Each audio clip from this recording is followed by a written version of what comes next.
Kathryn, I want to welcome you to our first ever virtual home tour for the La Verne Historical Society.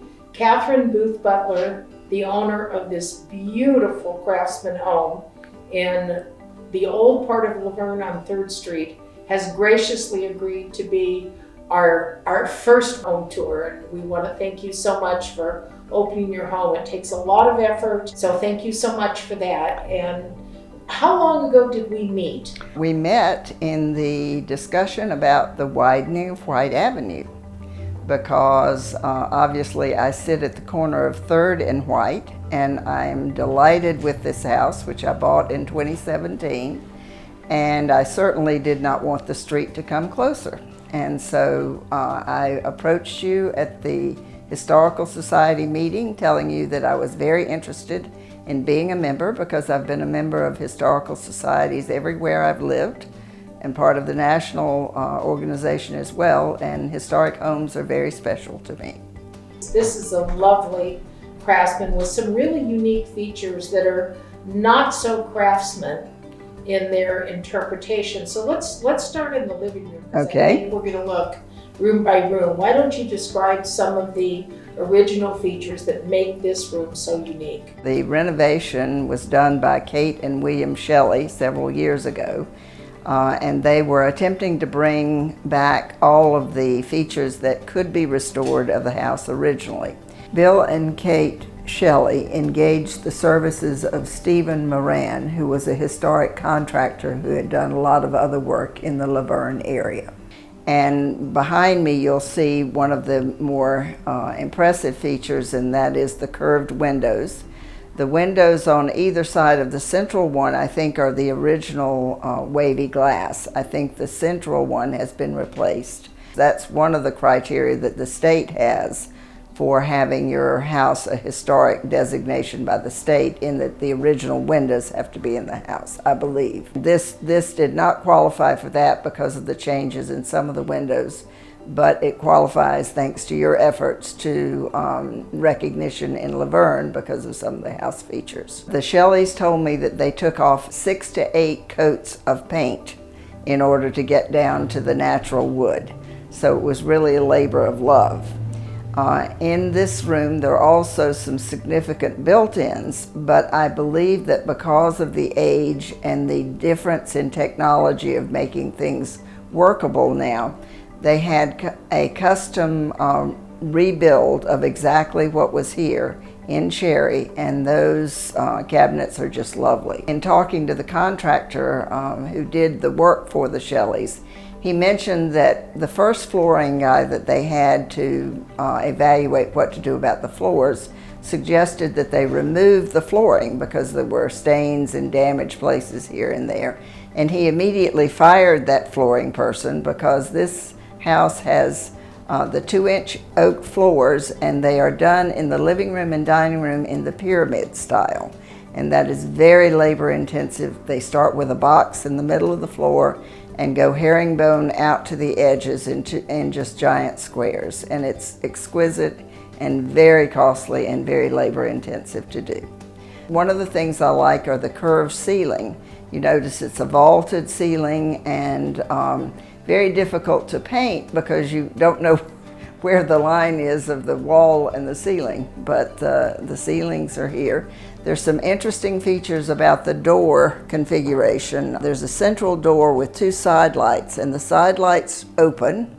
The hardware, I believe, is original, but the glass work is redone, but they did redo the front 2 windows and the door in the living room in some restoration type design glass. When they replaced the sconces on the wall, they did pick modern sconces in the craftsman style, and you'll see that throughout the house. Normally we have just sheer curtains in the room for privacy, but I took the curtains down so that you could see the detail of the woodwork. When the Shelleys did the restoration, it did not have the rock work which is characteristic of some of these houses. So they took the time and effort and money to basically create a much more interesting fascia for the house with the rock work on the porch and in the rock wall. They added the swing. The beadboard in the ceiling of the porch is not original, but it is typical of what would have been there. And they did a very nice feature, which isn't historic, and I didn't discover it until I'd been in the house for a while, but they put a either neon or LED tube of lighting under the picture frame molding around the edge of the porch. So in the evening, there's this nice purple glow, which reflects off the wine-colored paint that they have. They also put the period-appropriate lanterns on the rock wall at the gates on the front and the side porch. They redid the concrete and the steps. Also, they did more elaborate pillars above the stone, and they redid the entire roof. I call it the Hobbit house because there's so many curves between the curved ceilings, the curved windows, the curved roof. I think Bilbo Baggins could be very comfortable here. You have a beautiful musical instrument. Oh, thank you. I'd love to hear a little bit about that. The hammered dulcimer was made by Jerry Reed Smith, a craftsman from Asheville, North Carolina, whose company name is Song of the Wood. My brother, who unfortunately has been deceased since 1986, had it built. It's such a pretty piece. I apologize to say I don't play it, but I decided that rather than keeping it in a case, it was a nice art piece, and maybe one day I'll get time to learn to play it. I'm a collector of antiques, have been since my early marriage. These two pieces, interestingly enough, showcase my two favorite aunts, both of whom are no longer with us. This is a sewing table, lovingly restored, and there's a spindle missing. I have it inside, I just haven't repaired it yet. But my Aunt Hazel, who there's a picture of her in the other room, refinished this piece herself, and it is a tilt-top sewing table. This piece, I don't know the origin of it other than it was my Aunt Ruby's, who was both a nurse and a nursing professor, and this was in her home. She also loved antiques, and I inherited that from her. Go ahead and move on to your dining room. Okay. In the dining room, there's another piece of redone cabinetry in the exact configuration of the original one. The only difference that I noticed from the pictures that the Shelleys had and what is there now is that it had a mirror between the two taller sections, which is not unusual with those pieces. For whatever reason, they didn't choose to put a mirror back in. And the other thing is that they've become very difficult to use. I have built-ins in every closet and throughout the house, all of which remain from the original house.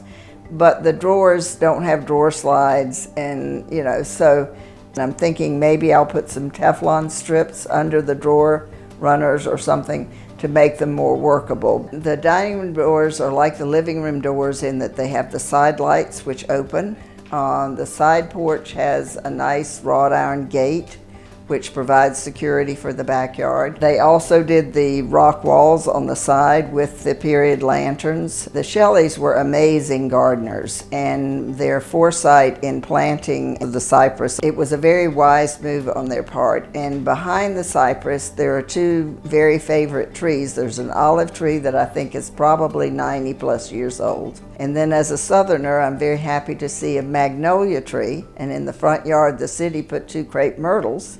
So I tell people I've got the south on the, in the front yard, the Mediterranean in the side yard with the olive tree and the lemon tree, and then California with pomegranate and orange in the back, and the south again on the side. I have a couple of camellia bushes that are as large as trees. The garden here is delightful. I wish I spent more time in it, but I like other people to work on it so I can enjoy how pretty it looks.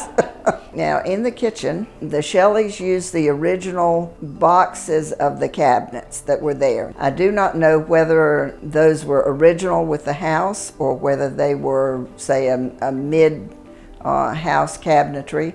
They did have some interesting features. At the end of one of the cabinets, you'll see that there's just an open space, and they seem to have like a toaster oven or something built in, according to the picture. So the Shelleys took all the base cabinets and they refinished all of them to natural wood and put oak doors on them. My preference was to have it look more like the period of the house, and so I did return them to the white shaker or craftsman style. I didn't have to do anything except just change the doors and the drawer fronts. They had done a beautiful job with the tile on the floor and the granite. They had also built in a little breakfast nook that they use to play games with their grandchildren, and I've continued to do that with mine. Also, it has hidden storage for games and things like that. Now, my sister-in-law, who is the realtor who found the house for me, Sharon Abbey, she also helped me with new curtains and cushions for the eat-in area. And so she's done a lot of work on the house, and both her style and her craftsmanship have been a great addition. All I did was point, and Sharon did the work. So I've been very appreciative.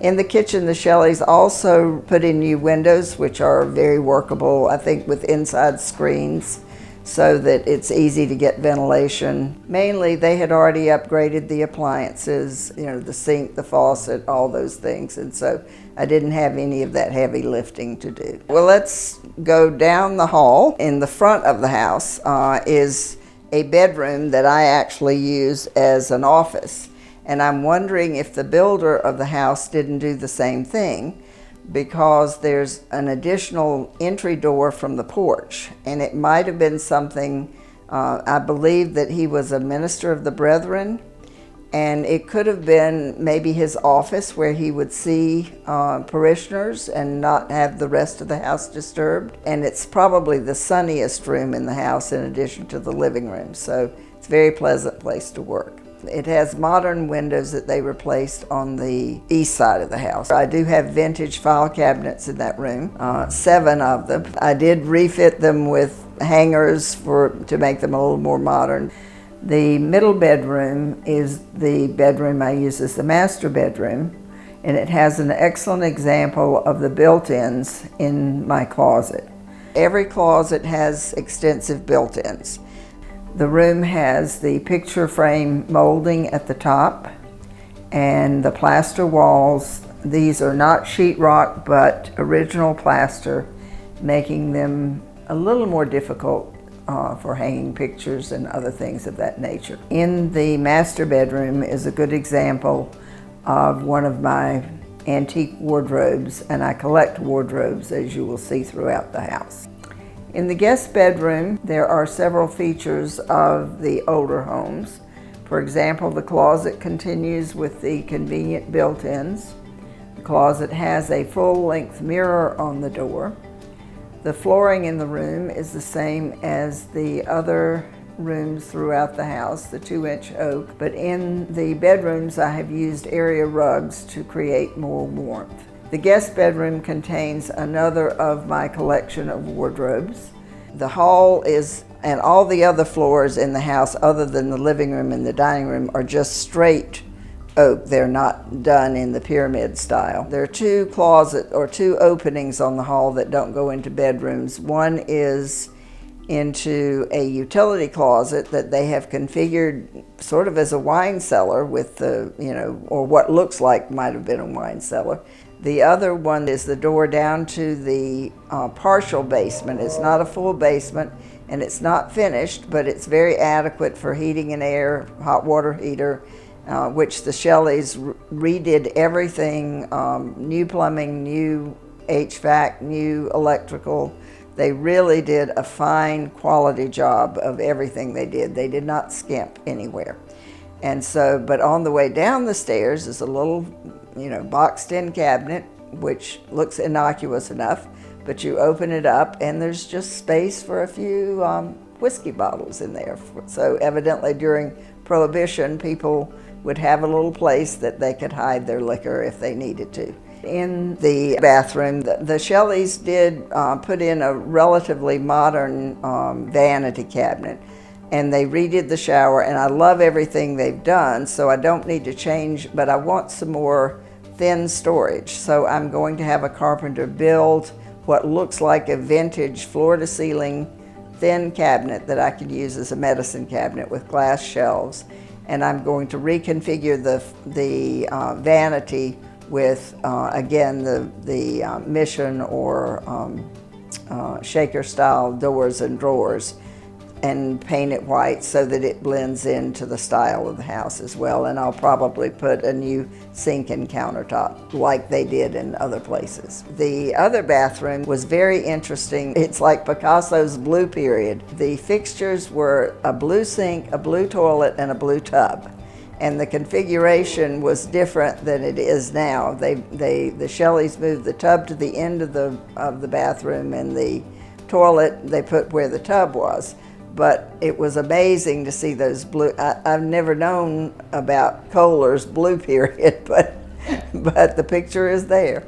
What the Shelleys did in the major bathroom, they preserved the built-ins, which were under the counter, and the built-in closet area. The original sink was round, and they built a boxy configuration, put a granite top and new sink, and you can't tell that it's not part of the original configuration. Another issue with older homes is frequently they begin of a certain size, and then an addition goes on, and then maybe another addition goes up and makes a one-story into a two-story.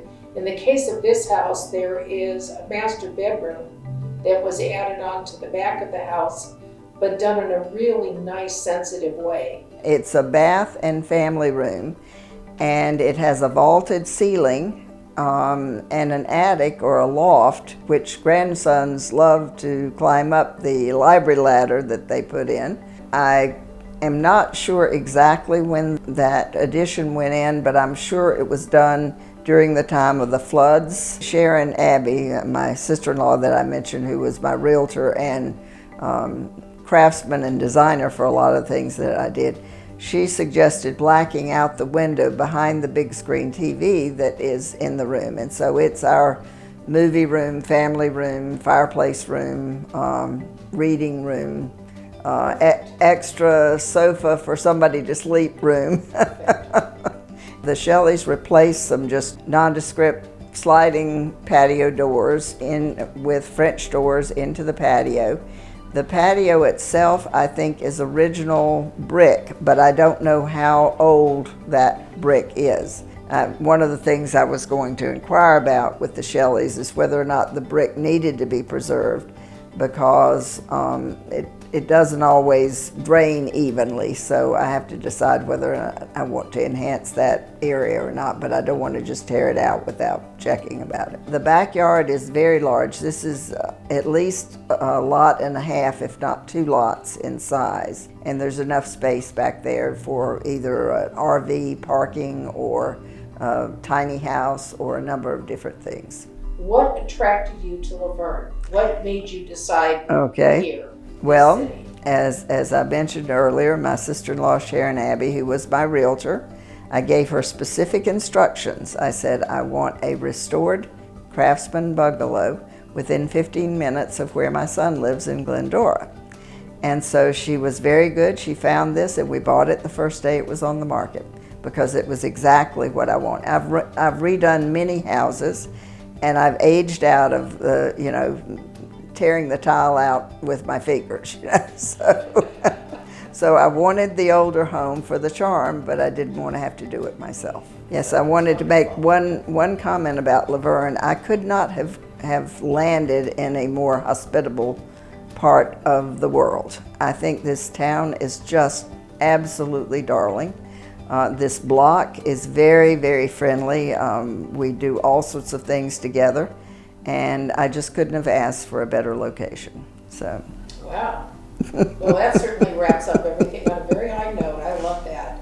Thank you so much, Kathryn. Oh, you're most welcome. I'm delighted to be able, I love the house. I'm delighted to be able to share it.